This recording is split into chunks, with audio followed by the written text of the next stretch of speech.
You're listening to All Things 3D, where we talk about the world of fabricating, designing, and capturing in the third dimension. Hey everybody, it's All Things 3D. It's Thursday, February 5th, 2015. I'm Chris, co-host I'm Mike. And today we have a guest, Jasper, all the way from the Netherlands. Hi Jasper, how you doing?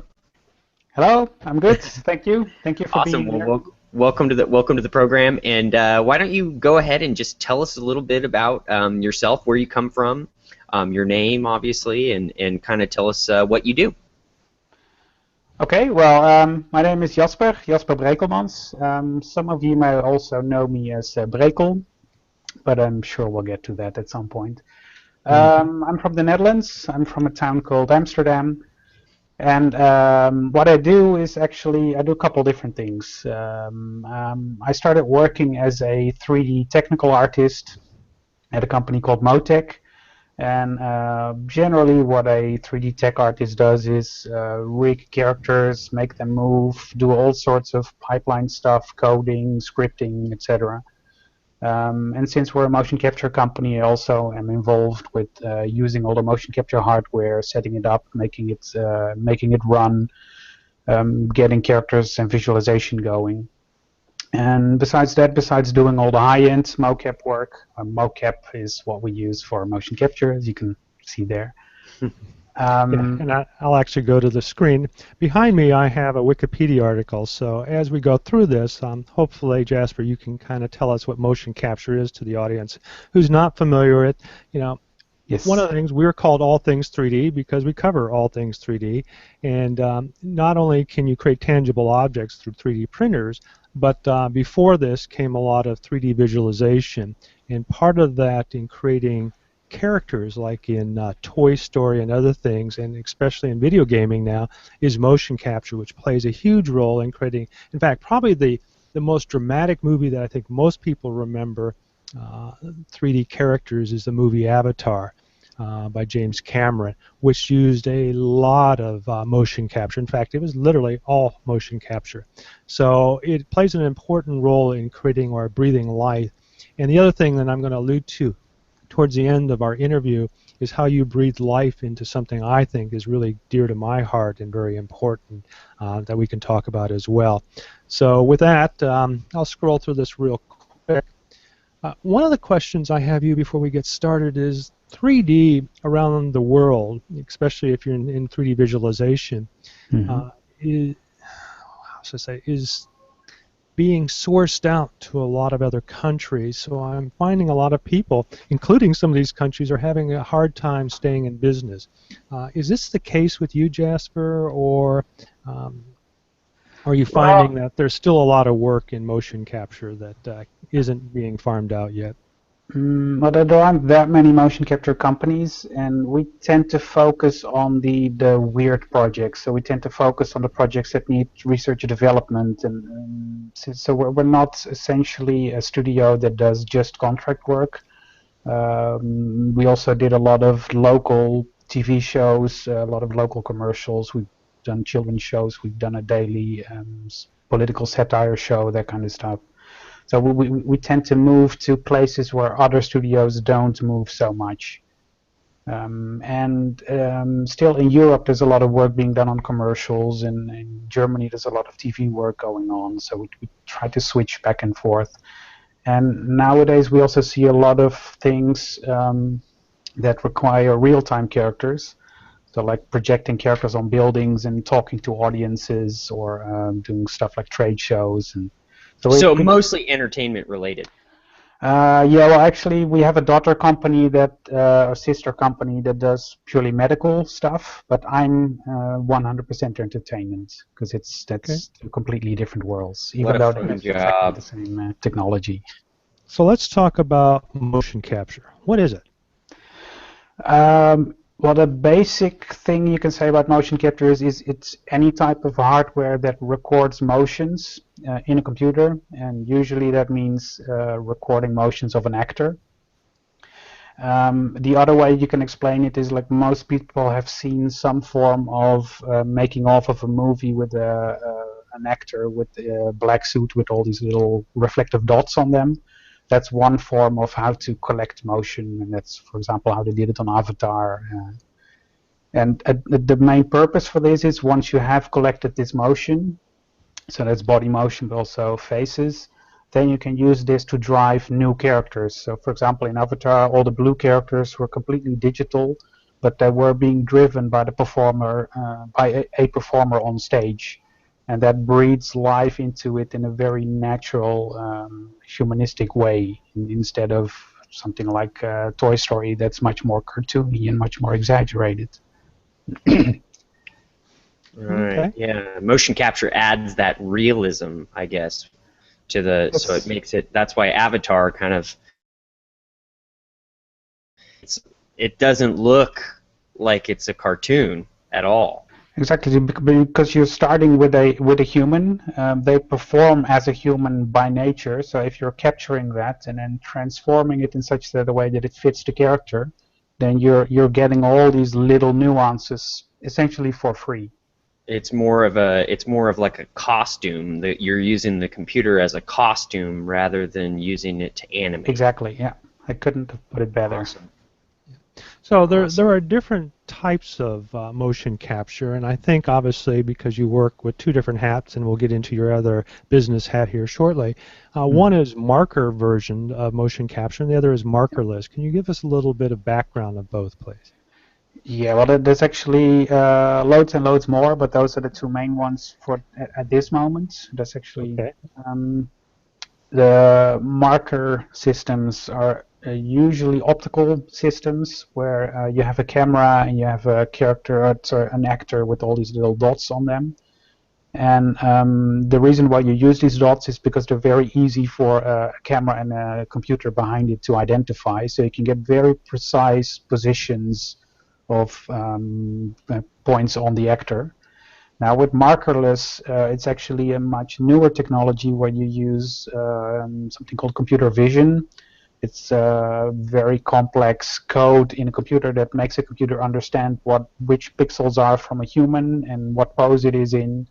And the idea here is that the actor doesn't have to wear any specific clothing. You can literally do it on the street, for example, or in somebody's living room. And the quality generally is lower, even though there are very high-end systems already on the market.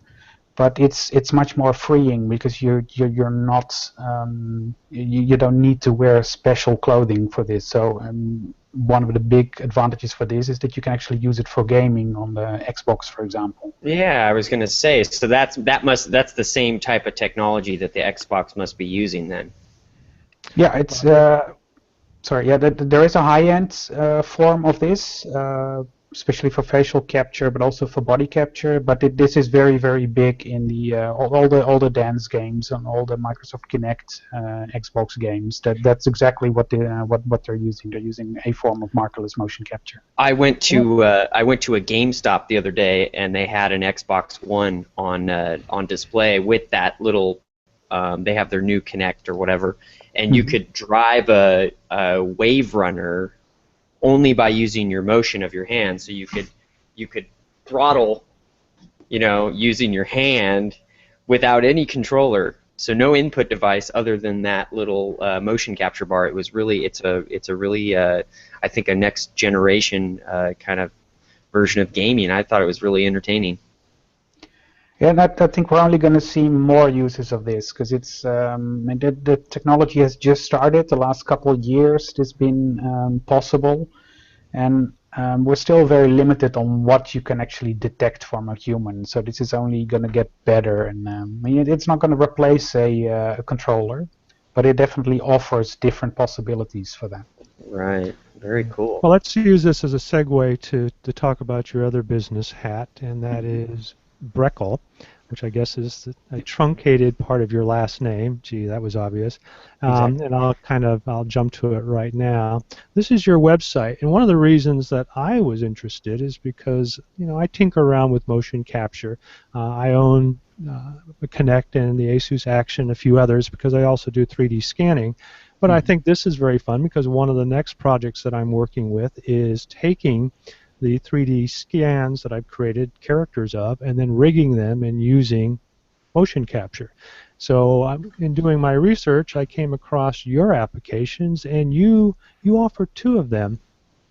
And let's see, Chris, you're asking me to zoom in? Yeah. Zoom in. Oh, yeah. There. How about that? Thank you. So essentially, what you have on your website is multiple applications that I'm assuming that you wrote or developed that uses the what would you call it, the markerless process, which in this case works on the Kinect and the newer Kinect 2. And you have the Pro Point Cloud version 1, version 2, Pro Body version 1, version 2, and then ProFace, and then the beta version. Then you have Pro Hands down here. Can you kind of go through really quick and tell us what each of these are, and why did you feel the need to create these? I know there are other companies out there, and one of my questions was, are you the first, or did you feel that they just didn't really cover the products like they should have? I think yes and no on that. I was one of the first. I started experimenting with the Kinect in 2010, just like a month after it came out. But I also felt that with my experience in professional motion capture, I had a lot of knowledge on what I could do on top of existing technology to make it better. And I also felt that some of the other tools were lacking real-time feedback. So I always like to see exactly what data is flowing, what it's doing, so that if something goes wrong, you can immediately see it. So that's been in all of the tools. That was one of the design goals for the tools. So just to go quickly over them, let's see, the first one you have there is Pro Point Cloud. That's essentially just taking all the raw data from the Kinect and saving a point cloud at 30 frames per second. So it's like... To back up just a moment, how does the Kinect work? I mean, I know there are two technologies, and we're going to talk about how your version 2 works with the Kinect 2. So how does the Kinect 1 work? How technical do you want me to get? Well, we're somewhat limited, but how about layman's term we'll start out with? Essentially, a normal camera gets a color per pixel, so you get a red, green, and blue value per pixel. And what the Kinect adds is per pixel it also gets a depth value. So it knows if you're close to the sensor or far away from the sensor, and that allows you to reconstruct like a three-dimensional image, not just color but also the depth information. Now the Kinect 1 uses something called structured light. So very basically it projects a pattern and looks at how the pattern distorts and then deduces how the depth, how far pixels are away. And Kinect 2 uses something called time of flight, which is essentially pulsing a light source very, very quickly and then measuring how long it takes to bounce back. So it's essentially like a submarine does with echolocation with sound. So something that's further away from the sensor will take a longer time to reflect than something that's closer by. Or LiDAR, as it's known as well. Yep, exactly. So I remember seeing some videos of a Kinect 1. Somebody took a video camera that had night vision on it because that's infrared. And the version 1 used some sort of infrared, as the structured light pattern. That's how it generated it. And so they would, if you turn on your night vision on your camera and you record a Kinect, you see this huge grid that's like broadcasting in a spectrum of light that obviously the human eye can't perceive. So most people, when you're at home, you can't see it, but there is light being projected at you. Is that same pattern? Do you still get some sort of infrared pattern with the new one, or is it a totally different technology with time of flight? Time of flight essentially is just a light source that flickers on and off really, really, really quickly. So it's also infrared, so the human eye can't pick it up. So, but if you take a night vision camera, you can see it. But it's so quick that like 20 or 30 frames a second of a video camera can't really pick it up. Wow. I think it's in the range of 1/30 of a second. But more importantly with the time of flight is that it pulses and then it measures that time, in what, picoseconds, if I remember correctly, so that it knows how long that distance has occurred. So it's reflecting, as you mentioned, like sonar, which is more in real time, where this is in picoseconds in very short nanosecond periods of time. Do they So have a much faster. megapixel? Do they have like a megapixel rating for these sensors yet, or are they all pretty much standard? No, in the SDKs, when you start coding with them, you get like the pixel aspect ratio. So for Kinect 2, it's 512 by 424, 424, but every pixel has a unique depth reading. Wow. But with Kinect 1, it's 644/80, but not every pixel has a unique reading. They come in these splotches, so it's kind of like 300 pixels or Yeah, 3 300. pixels or so. So the new So one can supposedly- see more depth information. Yeah, it's much more detailed, yeah.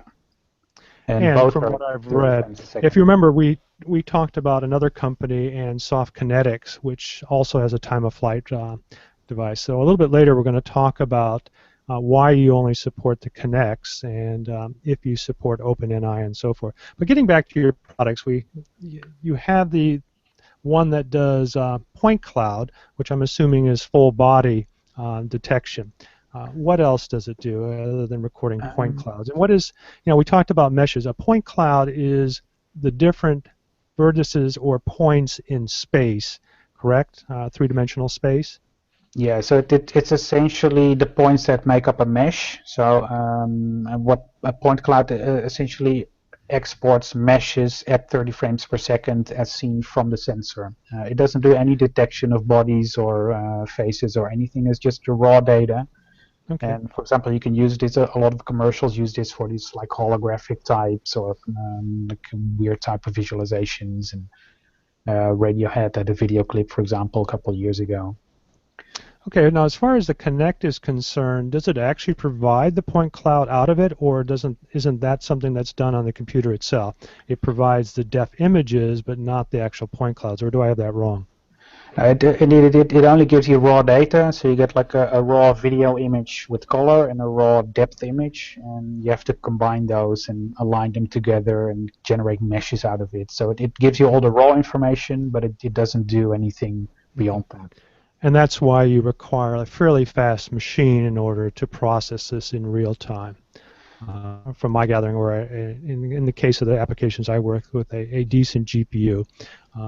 And on that note, do you use GPU acceleration in your applications? Yeah, all the rendering is done in OpenGL, for example. The Kinect 2 version also does internal processing on the GPU.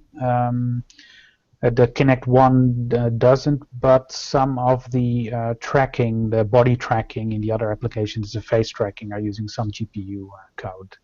But it's a mix of both in order to get all the power out of the machine onto the screen.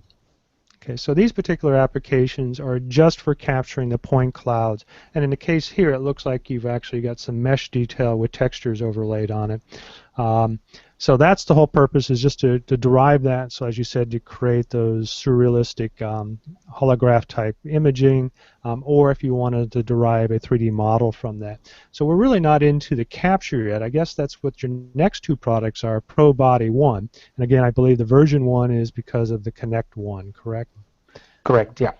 Since the Kinect 1 and 2 offer so different data, I figured I'd rewrite all the applications specifically for Kinect 2 to take full advantage of the software, then instead of trying to have one version that's somewhere in the middle. No, that's probably a good, and I've noticed that other companies who do 3D capture using the Kinect 1 have taken a little bit longer to get to the market, or in fact some of them don't even have a product yet, because I'm assuming that, one, the SDK is different and probably uses some different techniques that obviously you have broken already. So I think you're one of the first to have Kinect 2 type software out there. So keep that in mind, audience. If you're interested in this, he's one of the first. But on the body capture, in the previous, you were pretty much, I don't know if you capture video in that perspective, but here you're actually using some new processing in order to identify joints so that you can do true motion capture. Can you kind of elaborate a little bit on that? Yeah, so essentially how it works, it's a two-step process. So you can see it a little bit in the screenshot there. It first tries to identify which pixels belong to a human, and then you get these dark, there at the bottom you see this outline of a human, like a green and a yellowish version. That's purely done on the depth image, so the video is not used at all. And then once you know which pixels belong to a human, then you can seek further and figure out where all the joint positions are. So you figure out which pixels belong to a head, which ones belong to a leg, etc. Then you get all the joint positions in there. Then you have to do some smoothing, and you can use them to calculate rotations of the arm, for example. And then you build up a full skeleton. Some of that code is also offloaded to the GPU for that, especially for the Kinect 2 version. Okay. So we And, could you could take a video of something right off YouTube, and you could probably process it. Oh no, you need a Kinect. Exactly, because I mean, a normal video doesn't really provide enough information for a computer, because it's very difficult for a computer to figure out what is background and what's a person, for example. So that extra set of data is how you are extrapolating your info to do the motion capture. Oh, yeah, wow, check this out. Having the depth is the key for that. So someday your video that you have that also incorporates motion capture data, is there like a standard that has like I understand you have your program that does the motion capture. What was it called, Mike? It was called Pro Motion Capture or something. Yeah, right? Body capture, I think. The first one that we went over. The first. Oh. I'm playing. And that's designed to actually capture the point cloud data. It's point cloud or whatever, right? Point cloud. That Pro Brekel point cloud version 1 and version 2. So can you take data from that and migrate it into Pro Body? Well, actually, they're separate products. So if you're interested in body capture, you just get Pro Body, and that visualizes the point cloud, but it's tracking all the skeletons and exporting the skeletons to all your 3D applications. Got it. So Pro Body, choose what you want to record. Yeah, Chris, we're going to get into the work. We're going to get into the workflow in a minute. Cool. On what has to be done in order to do that. As Jasper probably will attest to, it actually doesn't sound as easy as he'll describe it, but there is some work in it. But one of the things that I wanted to identify in this is that it looks like your software immediately assigns the joins as soon as the person walks into the scene. And Chris, you were asking about if there is a standard. One of them that I know about is called BVH, and I know there's some others by a program called Motion Builder. There's a particular format. So I'm assuming, and I haven't played with your version, that you export into these different motion capture standard processes, correct? Yeah, so it's BVH is a very old standard that's fully supported. Currently, the most used one is FBX, which is an open format by Autodesk. So all the Autodesk products support it, but also Cinema, I think nowadays Blender, Lightwave, all those applications. So FBX itself supports a motion capture functionality? I thought it was just joins. Well, I guess I'm showing my dated knowledge. So it actually will do motion capture information as well. FBX is just a general format, and motion capture is nothing more than moving objects. So essentially you're seeing a moving skeleton here. So as long as you get that skeleton in your 3D application, then you're using motion capture. Wow, and for our listeners that are tuning in and just with the audio, I highly recommend you go and check out this video on YouTube, because this is a really great video, kind of just demonstrating kind of what your product does. This is amazing. This is really amazing that you don't need to have these markers and all this complicated stuff that you used to have, right? Yeah, it's literally just stand in front of the sensor and it tracks you, and it tracks you in 3 dimensions. Now, how many joints does it track? I mean, I'm seeing full hand articulation there as well as your major joints. In fact, one of the things about VVH is why it's limited is the number of joints. So it appears that you have some sophistication there. And one of the things I wanted to mention is with the Kinect 2, in its more precision or image resolution, you can do more with it. Did you find that as well when you were converting it to your version 2? Yeah, so first of all, the version 2 already gives you more joints, but they're also in much better positions, especially the hips and the hip and the shoulder joints. And also with the additional data, the rotation, like arm rotations and torso rotations and the head, and that's all much more precise. I haven't really counted how many joints there are, though. I think it's in the range of 20 to 25. That sounds, That's well, it. I wouldn't know, but that seems what more and more people are using now. And at least some of the things that I've rigged, I support the full hand joints now as well. So it looks like I can pretty much out of the box start using your application for that. So that's really cool. So let's move on to the next area, which is very important. And one of the reasons why I think Avatar immersed people is not only did you have the good joint motion capture for full body, but also they captured the expressions. And it looks like you've also applied some of your knowledge to creating some facial capture. And you know, it looks like you've got a version 2, which I've downloaded and will be trying out soon for doing facial captures for the version 2. But you've had for a long, I wouldn't say a long time, but for a while now, motion capture using the standard version 1 or the Kinect. What is it? What makes it different than body capture? And what makes it important on your system? Because in the past, I've noticed people put markers on their face. I don't think that's the case here. So how do you get around that?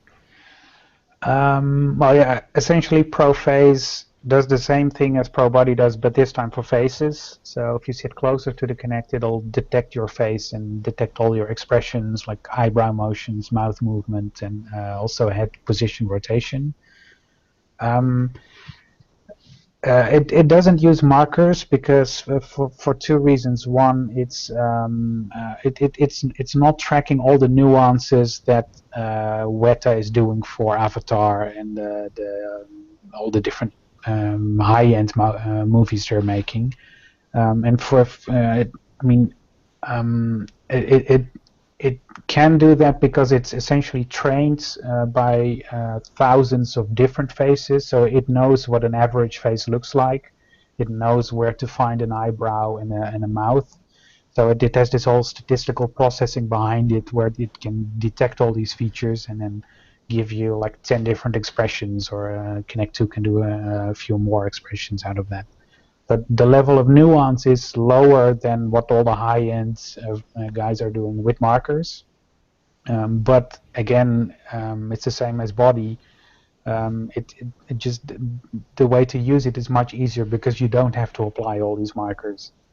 And that also means that you can use this for different applications like gaming applications or like face detection, for example. Wow. Yeah, and again, you can see here the number of items that you can actually work with in the application itself. You know, these are very polished applications, and you know, we have one more, but it appears it's only available right now for the, I'm assuming, the Kinect, and that is Pro Hands, or actually it's using the Leap Motion, so that's interesting. So I've got a Leap Motion as well, so I can capture my hand movements. Does this provide better precision than what you can get out of ProBody? Yeah, ProBody essentially only does hand poses, so it knows an open hand, closed hand, and like pointing. But Pro Hands with a Leap Motion sensor can actually get all the fine detail of all the fingers. A Leap Motion is specifically designed for that, and the way that works is it's usually on the table and you float your two hands above that, kind of like playing an air piano. The Leap Motion is the same time of flight technology as the new Kinect, or do you know what the? No, it's a completely different technology. It's stereoscopic, so essentially there's two little cameras inside and some infrared light as well. So it's unrelated to what the Kinect is doing. Got it. So totally different technology. And if you remember the Fuel 3D scanner, it is also a stereoscopic 3D imaging device. So I'm assuming it's very similar to that, except probably cruder in order to provide real-time functionality. Yeah, I played with it in conjunction with the let's see, the Oculus Rift, and it actually is an interesting experience. You can literally touch things in space. So having the ability to interact with your body in the VR world is really important. In some of the demos I've seen, I think this is a good direction. And I'm assuming you'll probably be doing more in this area as well that we don't see here. Okay, so before I move on to compatibility, why don't you give us a rundown on pricing? I noticed that you can get these applications for 30 days for free to try out. But let's start with Point Cloud. What is your pricing scheme on these? Okay, so all the Kinect One applications are $79. So Pro Point Cloud, Pro Body, Pro Face version 1. The same for the Leap Motion Pro Hands, also $79. All the newer Kinect 2 applications, since they provide much better data, they're currently priced at $139. And there's upgrade discounts, and there's discounts if you do multiple licenses at once, for example. Okay, and then you have, as you just mentioned, if you get multiple licenses, there's a discount as well. Did I understand that correctly? Correctly, yeah. And there's also like an educational discount, but it's all on the site. Okay. But those are the general numbers. Good. Well, obviously they're very reasonable in pricing. I know that a lot of these packages, except the more pro motionless, can run up to 1,000 plus. And one of the things I've noticed that some of these can use multiple scan heads. I can't remember the name of the company that you can use up to 3 Kinect Ones together. Is that necessary, or is that something you're working on as well? Yeah, the reason why you in certain cases want to use more is a Kinect can't see what's behind me, for example. So if I put my arm behind my back, then it doesn't know where the hand is. So in theory, if you have another Kinect somewhere at the side, for example, you can get a better estimation on what the pose is. Now, the way the Kinect One works, if you have 2 or 3 of them at the same time, they actually produce a lot of noise. So it's questionable how well they work together. I've done experiments with that. Okay. Kinect 2, since it's different technology, might be actually a bit better for that. And behind the scenes, I'm working on a Kinect 2 version that supports multiple sensors. But it's a very tricky thing because once you have 2 sensors, then the computer has to know where they are in relation to each other. So you have to start doing this calibration procedure. Yep. And so I'm trying to find a way that's easy enough and still quick enough to calibrate at the moment. Okay, well, that's but it is looking promising. Good. One other thing is that one of the reasons I've heard that you use multiple is providing multiple objects or bodies in the scene and capturing multiple bodies. That seems to be a big thing. Is that something that you can do with your software, or are you limited to just one body?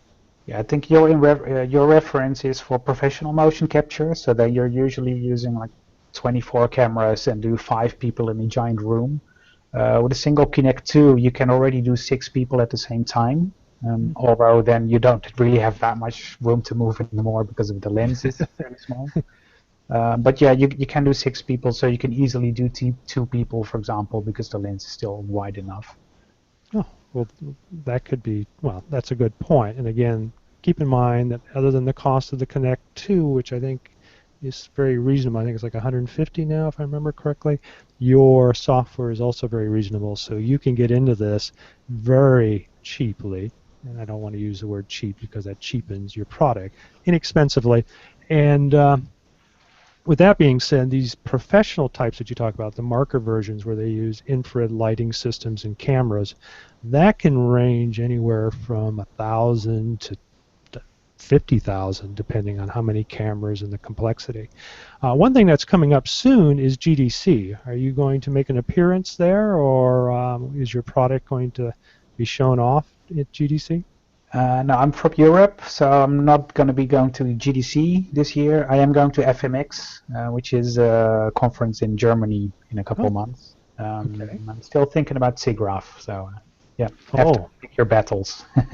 Yeah, well, I'd like to go out back to SIGGRAPH. I've been a few times and really enjoyed it, so maybe I'll be able to see you in person there. Well, the other thing I wanted to bring up is we talk about the Kinect 1 and the Kinect 2. We also have some other structured sensors that are out there by a company called PrimeSense, which is where a lot of this was licensed from. One is the structure sensor from Occipital. The other is the ASUS, which is no longer being manufactured but still around. And then you have the OpenNI protocol. Is there a reason you picked the Kinects because of the Microsoft SDK, or have you tried the OpenNI and it just didn't work out for you, or what's the reasoning that you've limited to just the Kinect series?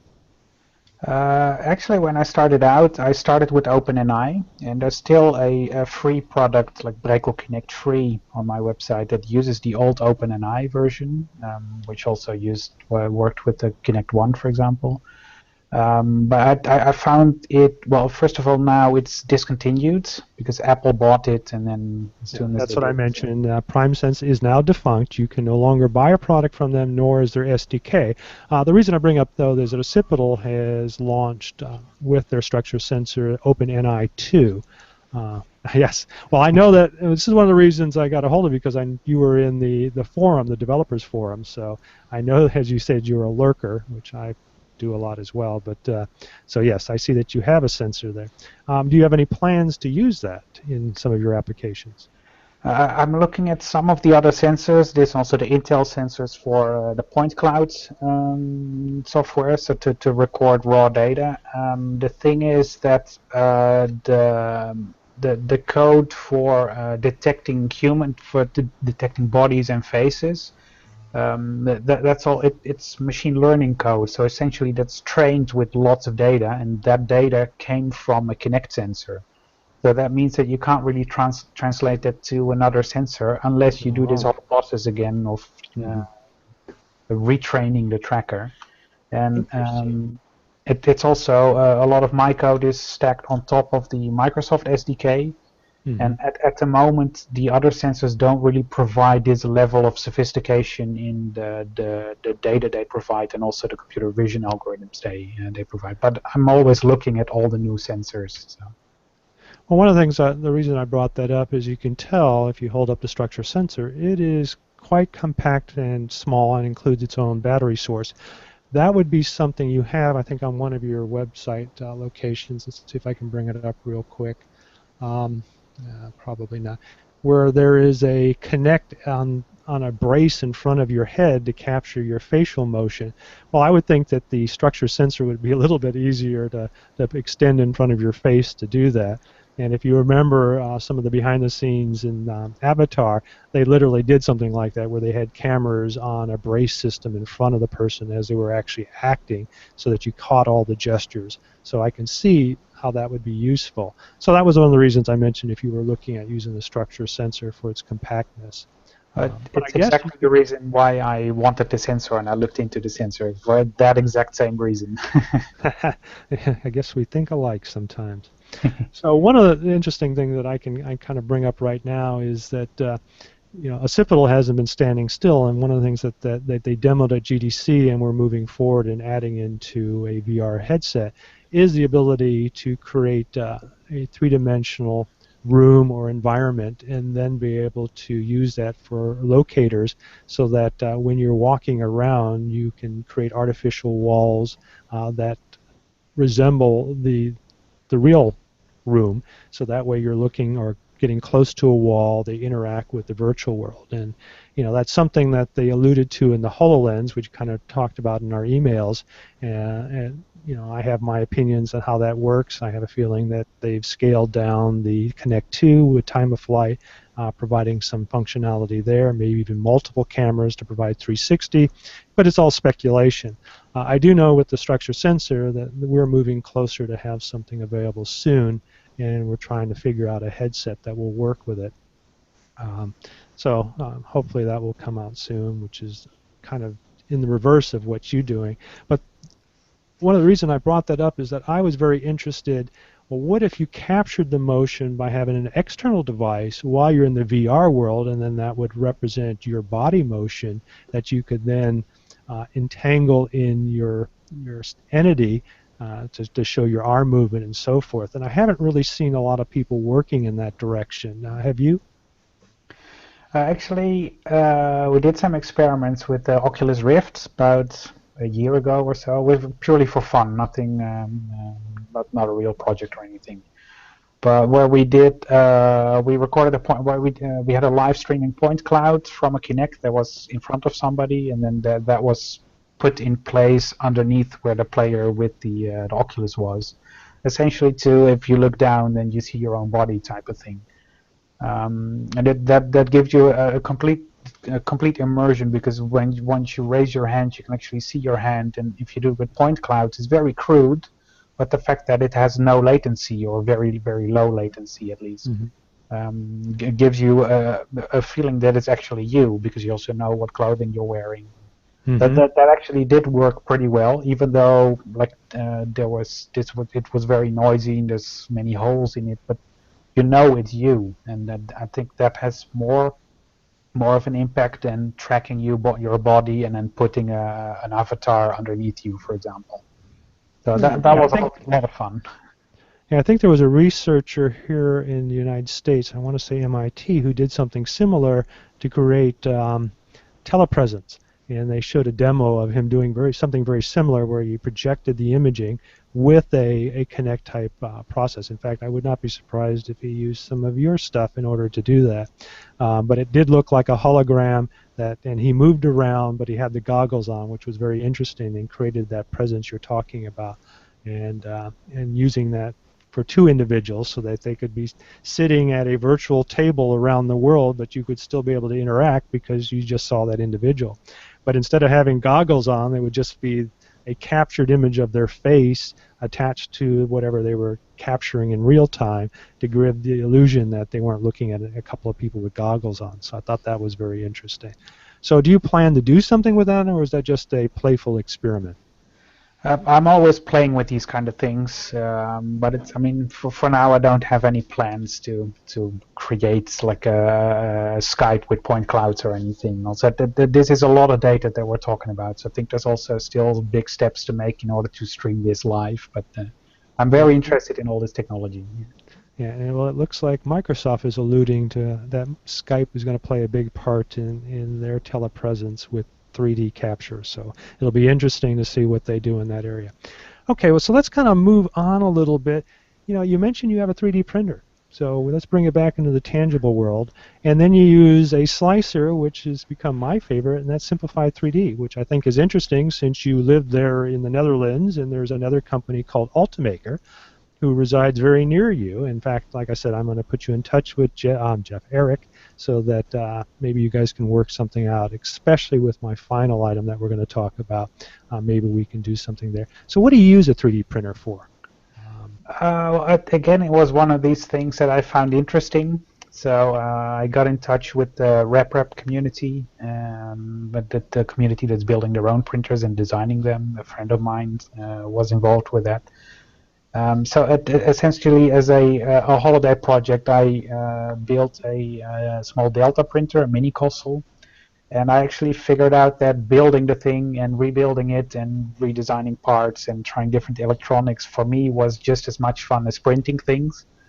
And of course, since I work with all these 3D characters, it's always nice to print all the characters and have them give them around to all the people involved with the project, etc. Do you have one there? Yeah, let's see. Got a Superman character here. How funny. So you did some animation for Superman? No, that was actually just a personal sculpt from a modeler that I worked with. And this one, very cool character. We did some facial capture with that. This is actually the character that inspired the other project that you're going to talk about at the end, for example. Interesting. So yeah, I have lots of their small models. Okay, well, like I said, I'm going to get you in touch with Eric. Obviously, having somebody local there with the creative talent and the engineering and software development skills that you have, I think something can happen between you and them. And plus, Ultimaker is really good about presenting the artist's work within their shows and so forth. In fact, they fly them out. We've had on several times, I keep forgetting his name, sorry, but he's from India, and one of the things when we did an interview with him is that he was out of work because even in India some of the animation shops closed down, and he was a sculptor. But he's done really well. He created something called Ronin, which is a fully 3D articulated character that was printed on his Ultimaker. And they've literally taken that thing around him and actually brought him out to talk about it to like CES and some of the shows. So they're really good in promoting the people behind their product and the people that are using it on a day-to-day basis and creating some really cool stuff. So it looks to me like you could use an Ultimaker, so I'll see if I can get that to happen. They just came out with a mini, so maybe we can make something happen there. Yeah, they're really great printers, yeah. I've seen them. They're a little on the pricey side, but I think they're worth it. So, Chris, do you have any other questions before I move on to what I personally hold dear to me and just came across this, and I'm probably going to get a little emotional on it, but if you want to bring up some questions before we get into No, I'm chomping at the bit to try to get. I have no idea what the Sweetie thing is, so I want to find out about it. Okay, so as mentioned, I am going to play a video that is going to show a little bit of what Sweetie 2 is, but it has some intercuts of, I think, an image from Sweetie 1, and then I'll let Jasper kind of talk about what the whole project is from his point of Sweetie 1, and then sadly I'll probably have more information than he does about Sweetie 2, but we'll see. So here we go. Terres launched a successful campaign against child sex abuse online using a virtual... Let me restart this. My name is Tekla Reuten. I'm an actress, but today I want to share a harsh reality with you. Every moment of the day, an estimated 750,000 men are searching the internet for webcam sex with children. Every moment. Last year, Terres launched a successful campaign against child sex abuse online, using a virtual girl named Sweetie. Despite global outrage, these sex offenders remain undetected. And this must change. Terres will develop a new software system to deter potential offenders. Stop webcam sex with children. Support Sweetie on terresom.nl. Well, I was kind of blown away. I went to your website, and you know this is very humbling because all you had is high-end mocap, and then you had this project on your website, and let me bring that up. And if you notice, a lot of the stuff in advertising for this show, I use this image here. But from what I understand, and from some of the other videos, and you can go out and watch them yourself, there's one out here on Vimeo, you captured and created a synthetic child that you could use adults to mimic behavior to draw in pedophiles, or as they call them, child predators from around the world, and bring focus to this. And this is something that came out last year and really had a lot of media attention. And it's nice to actually talk to somebody who is part of that program. So can you give us a little detail on, let's see if I can play this in the background while we're talking. Can you give us a little detail what was involved in this? Well, Sweetie was a big project, so all that we did was create the virtual girl. Besides that, there were people actually in all the chat rooms getting all the details from these sexual predators and collecting all these all their information to get that out to the authorities and to the police. But what we did is, well, obviously we couldn't have a real girl in a chat room because that would not be moral or legal, and so we ended up with the question about what if we design a virtual girl, but we still make her look realistic, and we have the control to have her participate in an interactive chatting session, so she can answer questions, she can listen, she can do certain moves. So I was approached by the ad agency that was behind this, which actually did this as a project in their spare time. So it's this, and they approached us with it, and what we did is we did a higher end motion capture session, So we captured an actress with all these dots on her with 24 cameras around it, and we had a camera strapped to a helmet, kind of like what you do on Avatar or all the big motion pictures at the moment.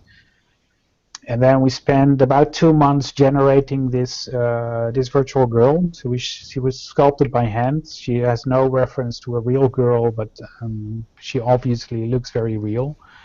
And then we adapted all these sequences that we had. So we have a library of sequences with all the answers and like idle moves, kind of like all the different things you have in a game engine, all the separate motion components. And then I wrote some software that, because this was all pre-rendered into different movie clips, and then I wrote software that can play all the movie clips in certain sequences. So the operator literally can make Sweetie talk by selecting all these clips and putting them, while they're in the chat room, they can actually say, okay, I want to have her say yes to whatever the talk is about, or I want her to look to the side, or if I wanted to do, so we had all these different sequences, so that they could use that in the chat rooms. And I think they the project ran for 2 months or so, I think, and they got a couple of thousand people that they could actually trace back all the real information. So I was actually there, and we literally had a wall with pictures of like Facebook profiles of like all these real people that they were able to track, and that all went to all the authorities all around the world. Actually, a lot of discussion had started everywhere because legislation had to be changed, and in some countries this wasn't legal material to start a case with, in some it was. So, but the main thing was that we started the discussion, because the reason why this project started is that this was a new trend on the internet. A lot of people think they're anonymous on the internet, and it's just enough to make them do this. And so we use the exact same principle against them. We since they're not actually anonymous, it is possible to track who they are. And by doing this, we also give new tools to police and law enforcement agencies to use the same type of tools. And that's the wall with pictures I'm talking about. So yeah, it's a very heavy project. We spent about 2 months generating all the data for this virtual girl, and then we did another month or so for all the media, like all the clips that you see here, where she's explaining what the project is, etc. You know, it's just awesome. And the sad thing is that even though you didn't hear the audio, I was still hearing it. So I'll have to go back and listen to you again. But, you know, it is extremely important. And it's just, like I said, good for you. That's I had the exact same feeling when they approached us. So it's there was no saying no to this. This is just a project you have to do. And I'm just glad we were able to make a difference in the world. And I mean, we're not done, because yeah, and as I played already, there is a Sweetie 2 coming, and it appears that they've automated some of this process where, as you mentioned, there was a crew that was involved with it, so that now they can release these and without having any human intervention, is what I'm assuming. I was hoping to have somebody on from the group, but other than the small promo that we saw earlier, they haven't released any details yet. But I guess there'll be more coming on what's happened there. You know, the sad thing is that she alluded to, even though it got a lot of media attention in the beginning, the sad thing, as you said, this is a worldwide issue, and not all the countries have the same laws or the same perceptions. And even though it is very critical in the Western world, it is not seen the same way in others, or they just don't have the resources to do a lot about it.